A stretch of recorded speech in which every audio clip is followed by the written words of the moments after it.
Hello दोस्तों, हमारे YouTube channel दिशा IAS में आपका स्वागत है। आज से हम लोग PCS 2019 और PCS 2020 को ध्यान में रखते हुए मुख्य परीक्षा के GS के प्रश्न पत्रों का भी अध्ययन शुरू करेंगे। इस श्रृंखला की शुरुआत हम GS के प्रथम प्रश्न पत्र से करते हैं और जिसमें पहला सेगमेंट होगा विश्व इतिहास।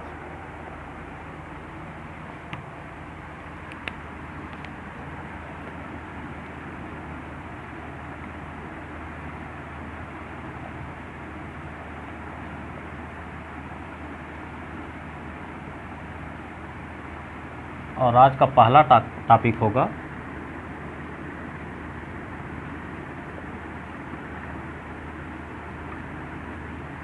इंग्लैंड में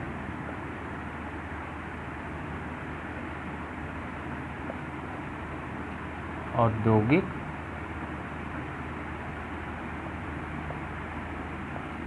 क्रांति। इंग्लैंड में औद्योगिक क्रांति, ये आज मेरा पहला सेगमेंट होगा। इसी टॉपिक से आज GS के प्रश्न पत्र पर भी अध्ययन शुरू करेंगे। मित्रों, जैसा कि हम सभी लोग जानते हैं कि PCS 2018 से IAS पैटर्न को लागू करते हुए लोक सेवा आयोग उत्तर प्रदेश ने भी GS के प्रश्न पत्रों को भी लिखित प्रारूप में रख दिया है। और सिलेबस इतना ब्रॉड है कि हम सभी प्रश्नों को रट के नहीं लिख सकते। उसके पीछे दो महत्वपूर्ण कारण है। पहला, ब्रॉड सिलेबस।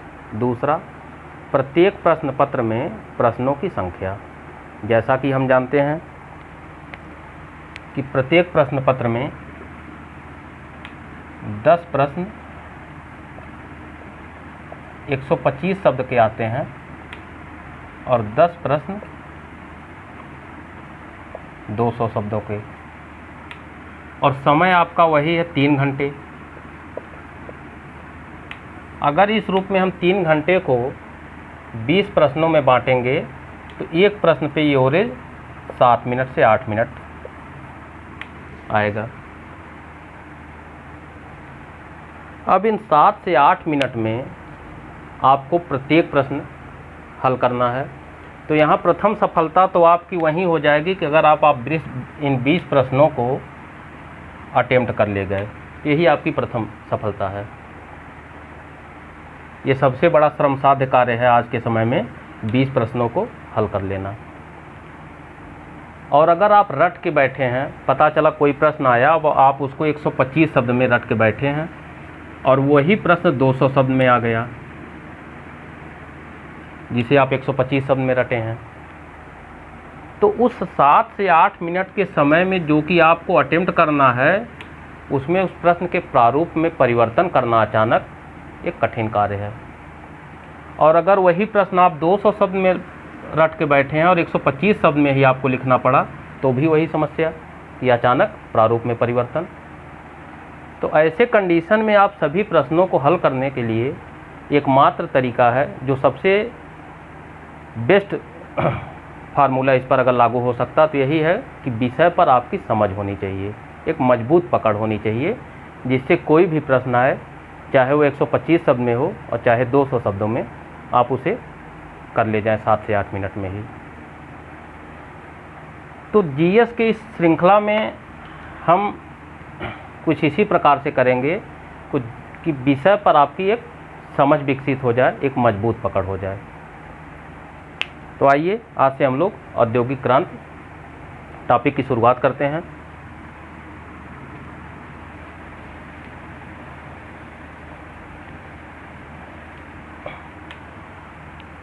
पहले तो ये देख लेते हैं कि औद्योगिक क्रांति के अंतर्गत हमको पढ़ना क्या क्या है।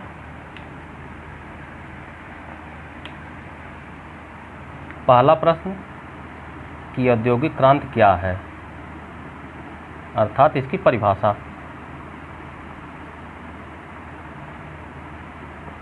दूसरा प्रश्न, इसका कारण क्या था औद्योगिक क्रांति का।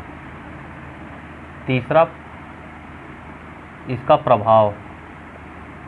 यह प्रभाव जो है वैश्विक स्तर पर, यह वैश्विक स्तर पर इसका प्रभाव हम देखेंगे, और अंतिम देखेंगे कि भारत पर प्रभाव स्पेशली।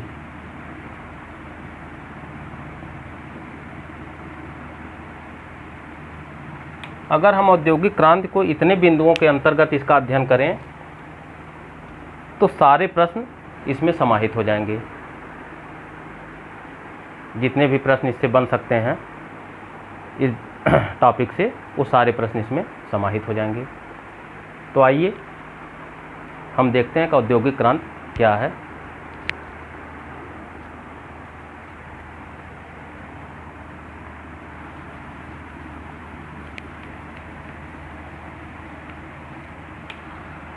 औद्योगिक क्रांति को समझने से पहले हम क्रांति को समझते हैं।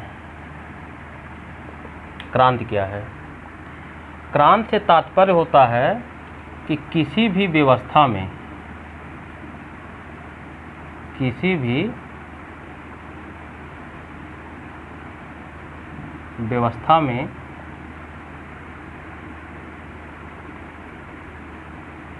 आमूलचूल परिवर्तन।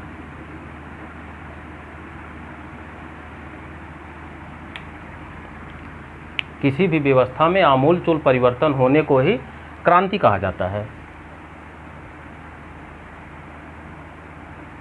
जैसे मान लीजिए कृषि क्रांति को अगर ध्यान में रखें तो कृषि क्रांति का मतलब ये होता है कि जैसे मान लीजिए कृषि की जो पद्धति थी पहले कि हल बैल से जोता जाता था, जोताई जो है हल बैल से होती थी, श्रमिकों के द्वारा सारे कार्य लिए जाते थे। अब उसमें जब क्रांति आया तो क्या हुआ? कृषि की जो पद्धति में क्रांति से तात्पर्य हुआ कि अब उसमें तकनीकी का विकास हुआ, तकनीक का प्रयोग किया जाने लगा और वही जुताई आज ट्रैक्टर से होने लगा।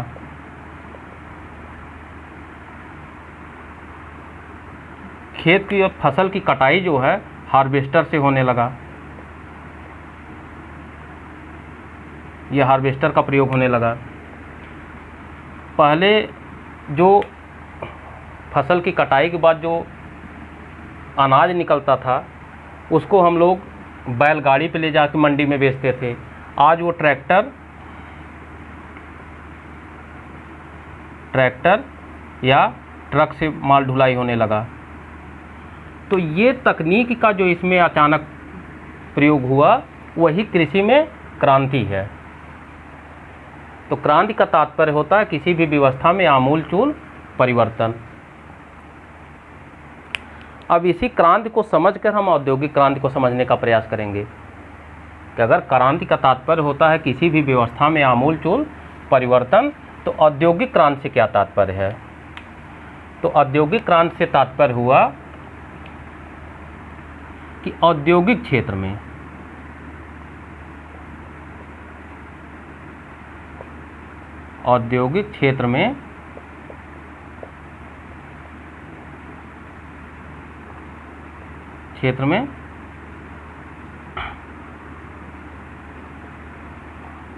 आमूलचूल परिवर्तन।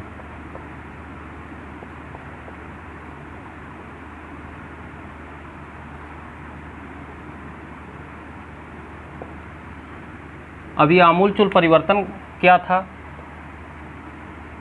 इसमें ये हुआ कि श्रम के स्थान पर श्रम का स्थान मशीनों ने ले लिया।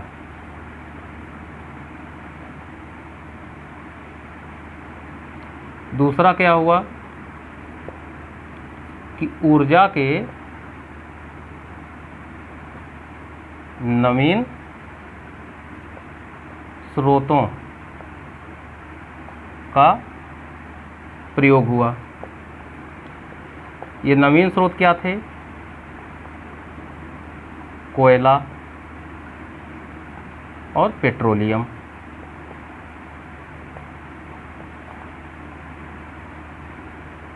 और भाप, स्टीम। ऊर्जा के नए स्रोत आए। इसके बाद उत्पादन जो है, तीसरा यहाँ लिख देता हूँ, उत्पादन अब कारखाने में होने लगा।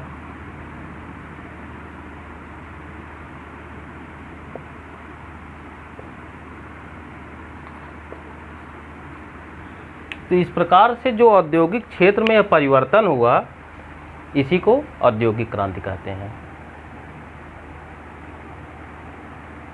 औद्योगिक क्षेत्र में यही परिवर्तन कि श्रम के स्थान पे मशीनों का प्रयोग होने लगा, ऊर्जा के नवीन साधनों का प्रयोग होने लगा, उत्पादन कारखाने में होने लगा। यही परिवर्तन ही औद्योगिक क्रांति कहलाई, जिसकी शुरुआत इंग्लैंड से होती है।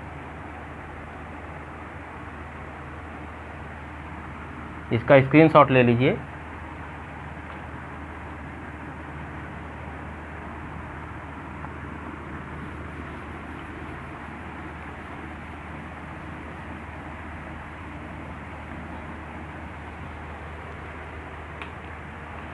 तो अगर हम एक वाक्य में इसको कन्वर्ट करें कि औद्योगिक क्रांति क्या है, तो कहा जा सकता है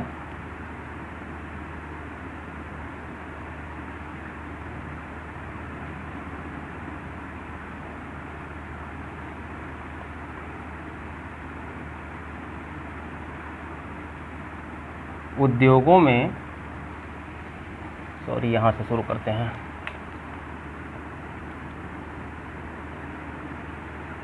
उत्पादन प्रणाली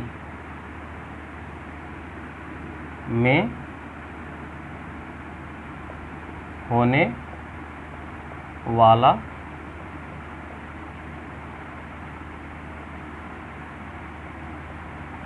परिवर्तन या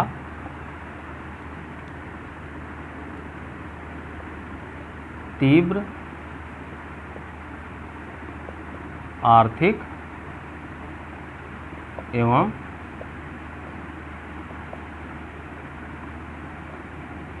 तकनीकी विकास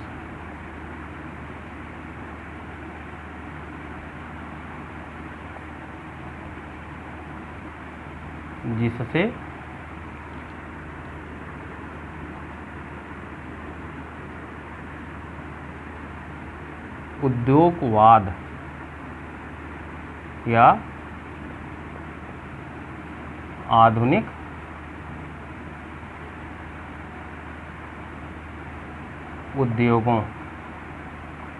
उद्योगवाद या आधुनिक उद्योगों का विकास हुआ,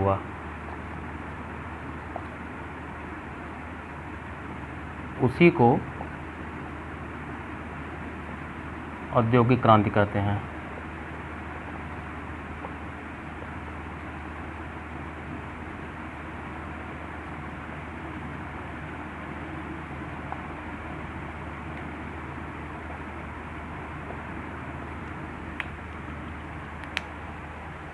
उत्पादन प्रणाली में होने वाला परिवर्तन या तीव्र आर्थिक एवं तकनीकी विकास जिससे उद्योगवाद या आधुनिक उद्योगों का विकास हुआ, उसी को औद्योगिक क्रांति कहते हैं। उत्पादन प्रणाली में परिवर्तन, इसे भी आप लिख सकते हैं, या तीव्र आर्थिक एवं तकनीकी विकास। भाई जब श्रम का स्थान मशीन ले लेगा, उत्पादन कारखाने में होने लगेगा, ऊर्जा के नवीन स्रोतों का प्रयोग हुआ, तो तकनीकी विकास हुआ ये सब, और इससे क्या हुआ कि तीव्र आर्थिक विकास हुआ और आज आधुनिक उद्योगों का विकास हुआ, उसी को औद्योगिक क्रांति कहते हैं। इसका स्क्रीनशॉट ले लीजिए।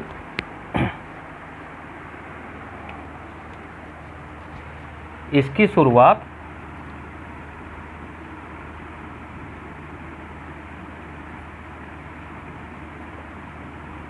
इसकी शुरुआत 18वीं 19वीं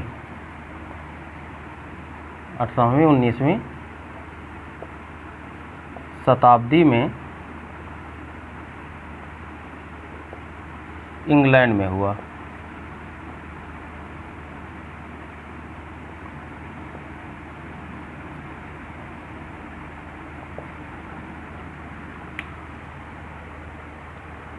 इसकी शुरुआत 18वीं और 19वीं शताब्दी में इंग्लैंड में हुआ।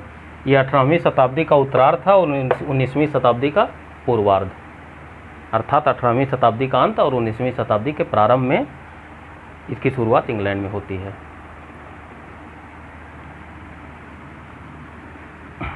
इसका स्क्रीनशॉट ले लीजिए।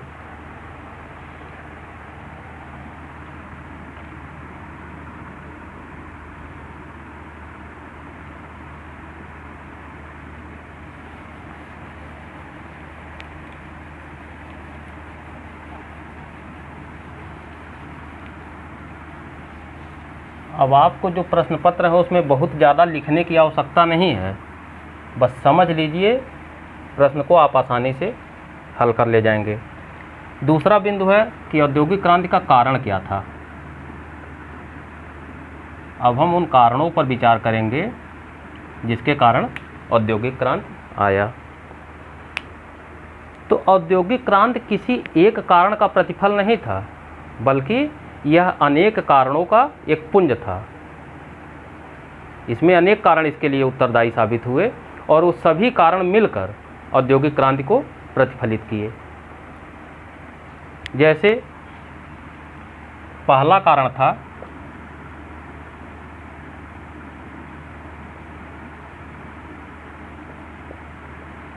पुनर्जागरण।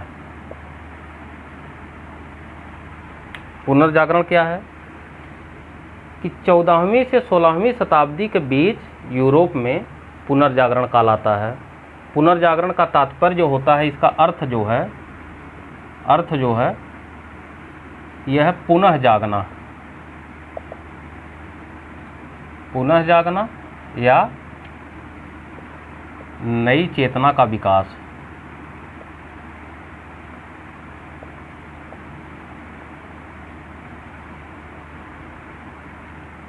नई चेतना का विकास 14वीं 16वीं शताब्दी में यूरोप में एक होता है धार्मिक सुधार। एक आंदोलन चलता है, धार्मिक सुधार आंदोलन। धार्मिक सुधार आंदोलन। इसमें होता क्या है कि पहले जो है जो भी कार्य होते थे उसमें तर्क का प्रयोग नहीं किया जाता था, अंधविश्वास होता था। जैसे वर्तमान में हम लोग देखते हैं कि एक बार अभी विगत महीने में चर्चा उठा कि 29 अप्रैल को धरती का अंत हो जाएगा। यदि यही मुद्दा 14वीं 16वीं शताब्दी के बीच में अगर उठा होता, 14वीं से 16वीं शताब्दी इस बीच में उठा होता, तो इसके लिए तमाम यज्ञ हो चुके होते धरती को बचाने के लिए। लेकिन आज हम लोग क्या किए, तर्क का प्रयोग किए। इसका कारण क्या है धरती के अंत का? धरती के अंत के कारण पर विचार करने लगे और उन कारणों में ये देखे कि यह कितना प्रभावशाली है, यह कारण है कि क्या यह धरती का अंत कर सकता है। पुनः यदि वह धरती का अंत कर सकता है, मान लीजिए वो क्षुद्रग्रह आया, धरती से टकरा गया, कुछ तो हानियाँ होंगी। तो विज्ञान के विकास से आज ये हुआ कि हम उसके रास्ते को ही मोड़ दिए, मोड़ने का प्रयास करने लगे। तो ये सारी चीज़ें तर्क के आधार पे आज हम लोग किसी चीज़ का एनालिसिस करते हैं और निष्कर्ष पे पहुंचते हैं। पहले क्या था कि अगर ये आ गया कि धरती का विनाश हो जाएगा, तो एक अंधविश्वास में सभी लोग उसको मानने के लिए बाध्य हो जाते थे कि नहीं, धरती का विनाश संभव है, ये अवश्यंभावी है, ये होगा, और यज्ञ करने लगते। तो पुनर्जागरण काल जब आया तो धर्म पर चेतना का आधिपत्य होता है। अब जो है चेतना का आधिपत्य होता है, तार्किकता आती है। तार्किकता का प्रतिफल क्या हुआ? जब हमें चेतना आई और तार्किकता का विकास हुआ, तार्किकता के विकास का प्रतिफल क्या हुआ कि विज्ञान एवं प्रौद्योगिकी, विज्ञान प्रौद्योगिकी का विकास हुआ। विज्ञान और प्रौद्योगिकी की देन क्या हुई कि नई तकनीकी आई, नवीन तकनीकी का विकास हुआ। और जब नई तकनीकी आई तो उद्योगों का जन्म हुआ, कल कारखाने विकसित हुए। तो ये पुनर्जागरण का योगदान है। पुनर्जागरण से नई चेतना आई, नई चेतना से तार्किकता का जन्म होता है, तार्किकता ही विज्ञान की जननी है, और विज्ञान से नई तकनीकी और उद्योगों का विकास हुआ। इस प्रकार से पुनर्जागरण से एक कारण साबित हुआ औद्योगिकरण के लिए।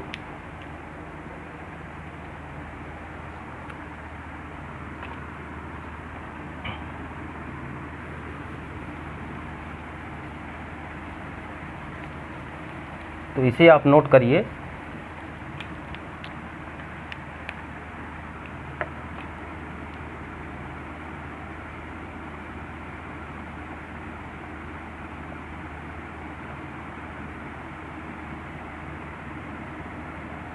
पुनर्जागरण से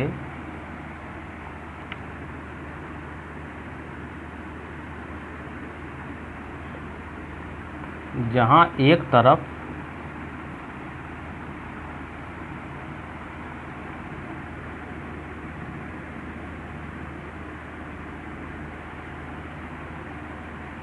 विज्ञान एवं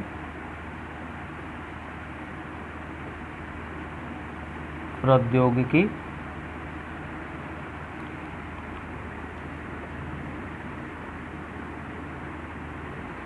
के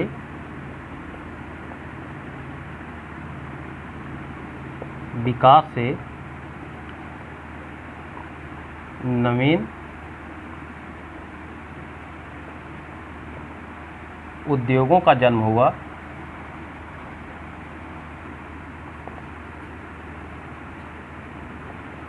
वहीं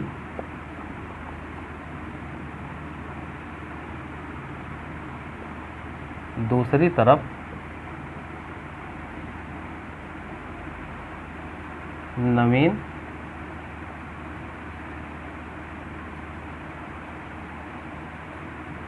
भौगोलिक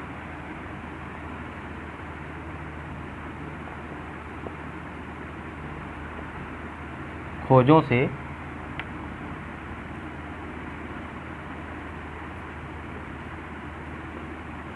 प्रचुर मात्रा में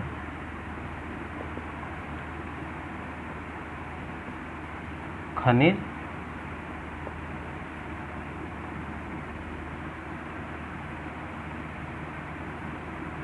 संसाधन एवं मानव संसाधन की प्राप्ति हुई।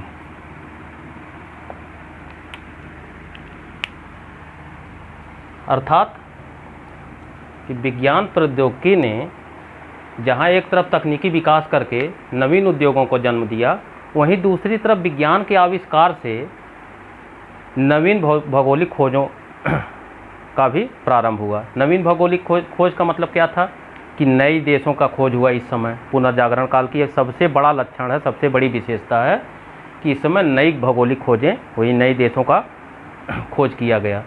नई देश में भाई कोई भी देश है, अगर वहाँ पर जो उसके खनिज संसाधनों का दोहन अगर नहीं किया गया है तो वह खनिज संसाधन संपन्न होंगे, लेकिन खनिज तो है, लेकिन उसका हम दोहन कैसे करेंगे? तो यह कार्य आसान कर दिया विज्ञान और प्रौद्योगिकी ने।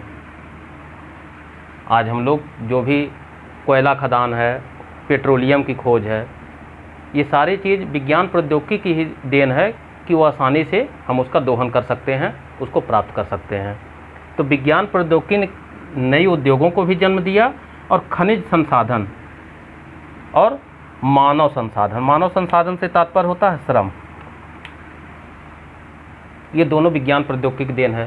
श्रम का मतलब होता है कुशल श्रम। अब यहाँ कुशल मतलब है, श्रम का मतलब है कुशल श्रम, और कुशल श्रम भी विज्ञान की ही देन है।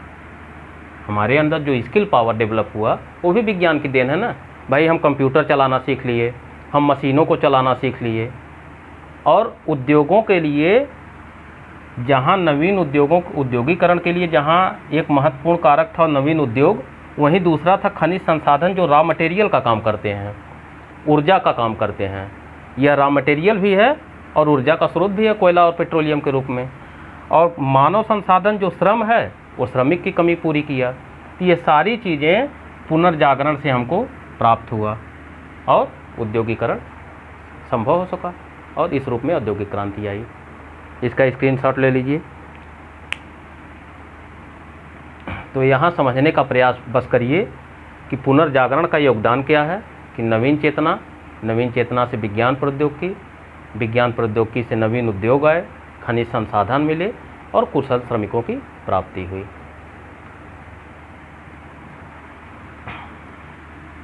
इसका स्क्रीनशॉट ले लीजिए। इसे हम ग्राफ में चेंज कर देते हैं।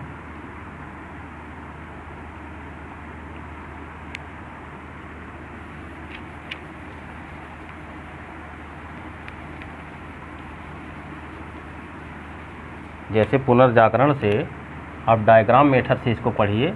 पुनर्जागरण से नवीन चेतना का विकास, नवीन चेतना से क्या आया, विज्ञान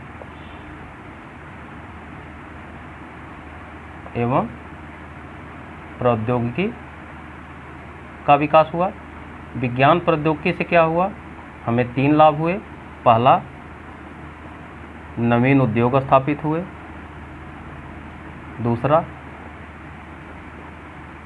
खनिज संसाधन प्राप्त हुए। और तीसरा, कुशल श्रमिक।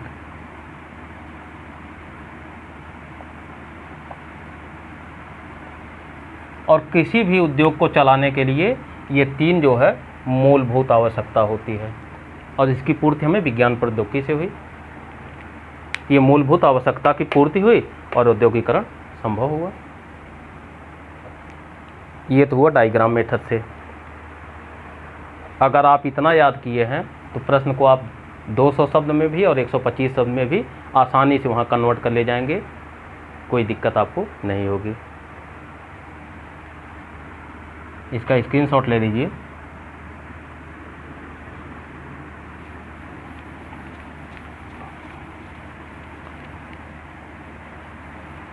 दूसरा कारण था जनसंख्या वृद्धि।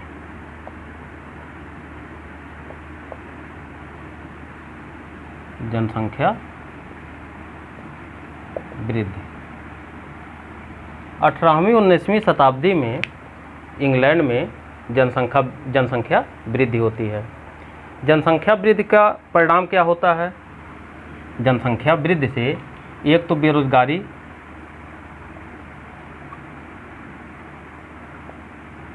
और दूसरी दैनिक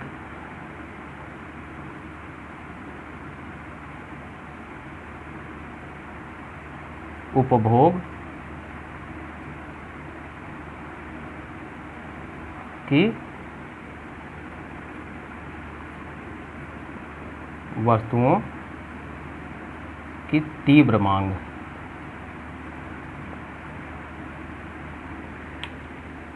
दैनिक उपभोग की वस्तुओं की तीव्र मांग होती है। अर्थात यदि किसी देश में पूरी जनसंख्या 10 है, लगभग सभी लोग रोजगार प्राप्त हैं, जितना उत्पादन हो रहा है सबको मिल रहा है थोड़ा थोड़ा।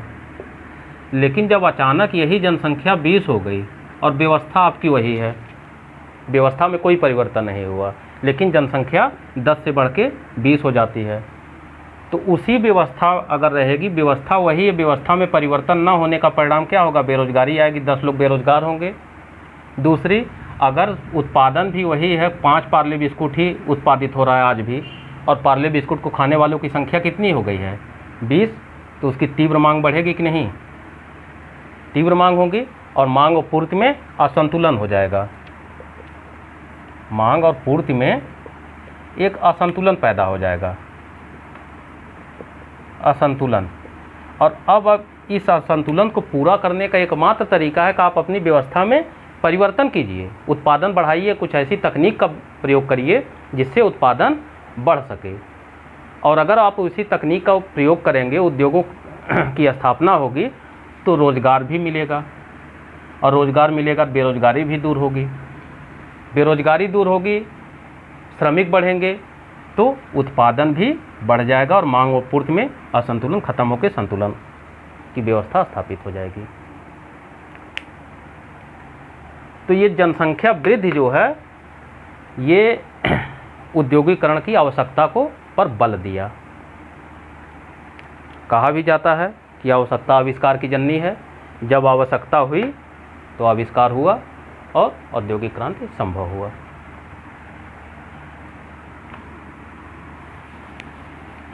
तो इसे एक डायग्राम मेथड से पहले स्पष्ट कर देते हैं कि जनसंख्या वृद्धि का परिणाम क्या हुआ।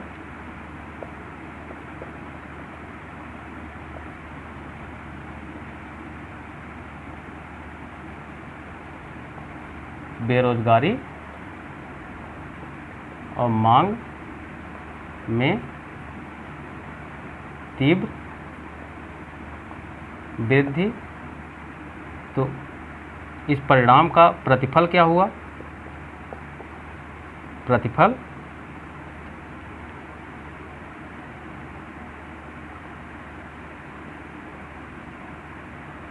व्यवस्था या उत्पादन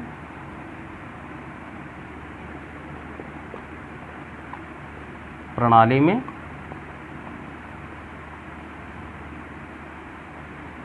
परिवर्तन, और इसी को हम एक शब्द में कह सकते हैं नवीन उद्योगों की स्थापना। नवीन उद्योगों की स्थापना होती है। तो ये जनसंख्या दूसरा कारक सिद्ध हुआ औद्योगिक क्रांति के लिए।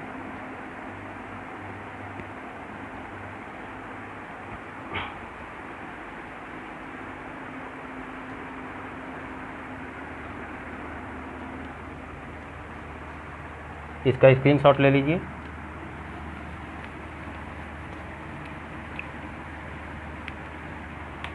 तीसरा जो कारण था वो था वाणिज्यवाद।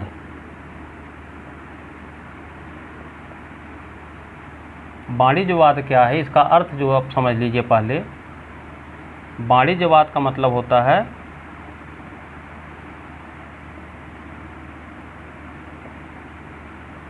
व्यापारिक आंदोलन।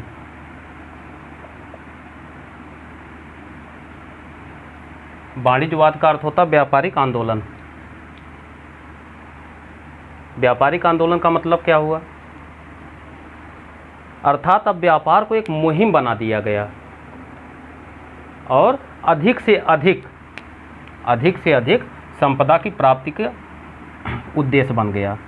इसका उद्देश्य हो गया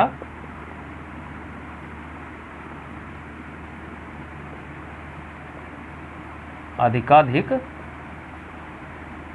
संपदा की प्राप्ति। अब अधिकाधिक संपदा की प्राप्ति हुई, आपके पास अधिक आया। मान लीजिए आपका खर्च 100 रुपये है और आप 500 रुपये पाते हैं। 500 रुपये पाते हैं और खर्च उसमें से 100 रुपये है। बचत कितना आया? 400। अब ये जब 400 बचत आया तो इनके दिमाग में एक प्लान आया कि हम इस 400 रुपये को नवीन उद्योगों में इन्वेस्ट कर देते हैं और नवीन उद्योगों की स्थापना का एक विचार इनके दिमाग में आया। तो ये वाणिज्यवाद जो है अधिशेष पूंजी का कारण बना और अधिशेष पूंजी से नवीन उद्योगों का विकास हुआ।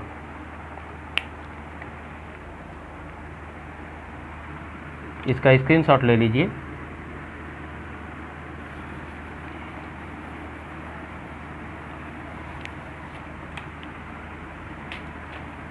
वाणिज्यवाद से लिख लीजिए कि इससे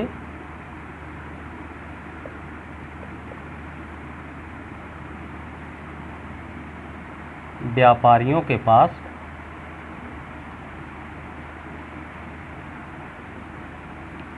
जमा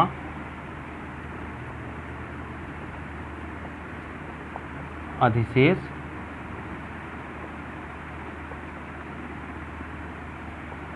पूंजी से नवीन उद्योगों का विकास संभव हुआ। इसका स्क्रीनशॉट ले लीजिए कि जब वाणिज्यवाद आया तो अधिशेष पूंजी मिला और उससे नवीन उद्योगों का विकास हुआ।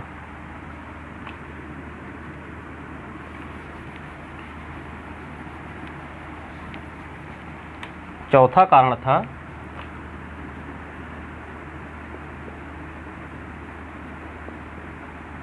राष्ट्रवाद। राष्ट्रवाद में क्या होता है कि 19वीं शताब्दी की देन है। 19वीं शताब्दी में राष्ट्रवादी भावना का विकास होता है और जब राष्ट्रवादी भावना का विकास हुआ तो प्रत्येक राष्ट्र जो है उस समय अपना विकास करने लगा और उसके बाद राष्ट्रवादी भावना के आगमन से अब किसी भी देश की मतलब जो मूल्यांकन का जो आधार था वो बदल गया। अब किसी देश के लिखिए कि इसके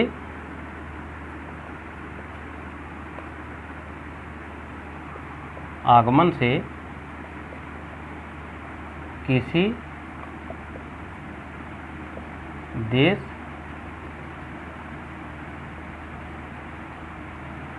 की हैसियत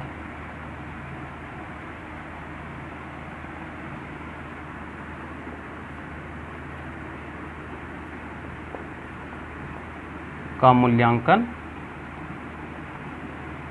वहाँ के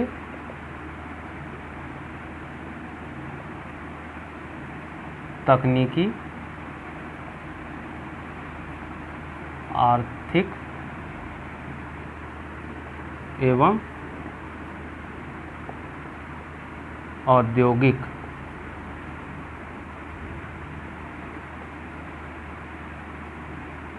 विकास से होने लगा। अतः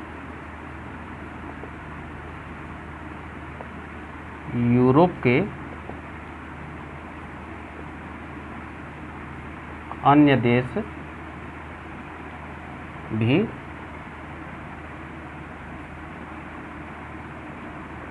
औद्योगिकरण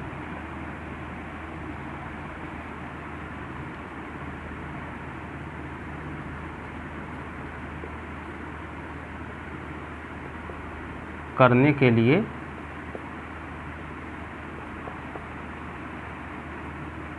तत्पर हुए।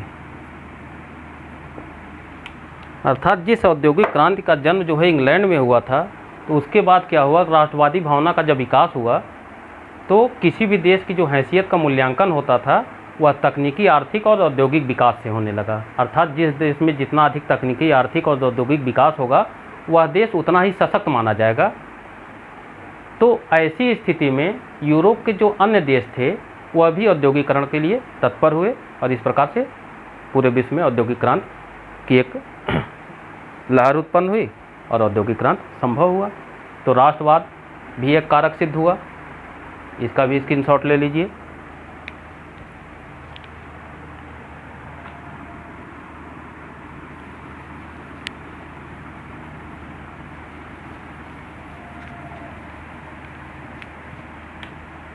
अब इसमें अंतिम कारक जो है वह है फ्रांसीसी क्रांति। फ्रांसीसी क्रांति का क्या योगदान था? फ्रांसीसी क्रांति के पहले संपूर्ण यूरोप में निरंकुश तानाशाह, सामंतवाद और दमन का वातावरण था। तो जब निरंकुश तानाशाह शासक होगा, सामंतों का शोषण होगा, जनता का दमन होगा, तो ऐसी स्थिति में किसी भी देश का विकास संभव नहीं है। देश के विकास के लिए शांति का वातावरण होना चाहिए, एक अनुकूल शासक होना चाहिए, शासन प्रणाली और कानून व्यवस्था लचर होनी चाहिए। लचर का मतलब ये नहीं है कि आप चोरी करिए और उसका कोई भुगतान आपको ना भुगतना पड़े, दंड ना भुगतना पड़े। लचर का मतलब होता है कि ऐसा कानून कि न वो कठोर ही कहा जाए ना ही सरल ही कहा जाए। इतना कठोर भी ना हो कि वो शोषण करने लगे, आपसे जो है हफ्ता वसूलने लगे। तो ये सारी चीज़ें संभव कब हुई? और इंग्लैंड में क्या था, इंग्लैंड का जो वातावरण था, वातावरण वो उद्योगों के अनुकूल था। उद्योगों के अनुकूल। अनुकूल क्यों था? क्योंकि वहाँ संसदीय शासन प्रणाली थी।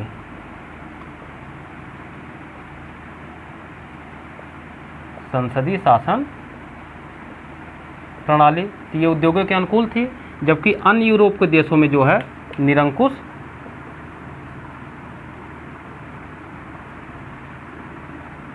सरकार, निरंकुश सरकार थी, सामंतों का शोषण था, सामंतों का शोषण एवं दमन। तो ये तो यूरोप के अन्य देशों की स्थिति थी और ये इंग्लैंड की स्थिति थी। तो इसीलिए उद्योगों का विकास इंग्लैंड में सबसे पहले औद्योगिक क्रांति आया, क्योंकि यहाँ संसदीय शासन प्रणाली जो कि औद्योगिक क्रांति के लिए, उद्योगों के लिए अनुकूल वातावरण पैदा किया। अन्य देश में निरंकुश सरकार, सामंतों का शोषण और दमन था, तो वहाँ उद्योगीकरण संभव नहीं हुआ। फ्रांसीसी क्रांति से इसी का अंत हो गया, निरंकुश सरकार का अंत हुआ, सामंतों का शोषण और दमन समाप्त हुआ। और अन्य देशों में भी, यूरोप के अन्य देशों में भी एक अनुकूल वातावरण उत्पन्न हुआ, जिससे वहाँ भी उद्योगों का विकास हुआ।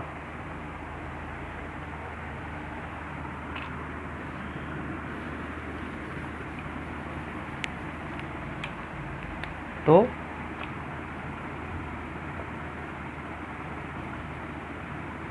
फ्रांसीसी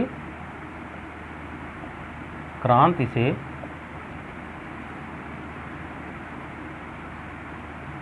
यूरोप के अन्य देशों में भी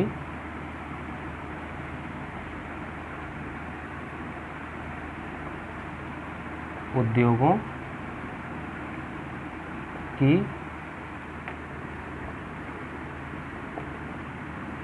स्थापना के लिए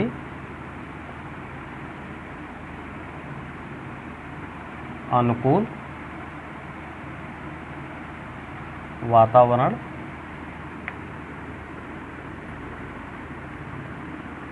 उत्पन्न हुआ, जो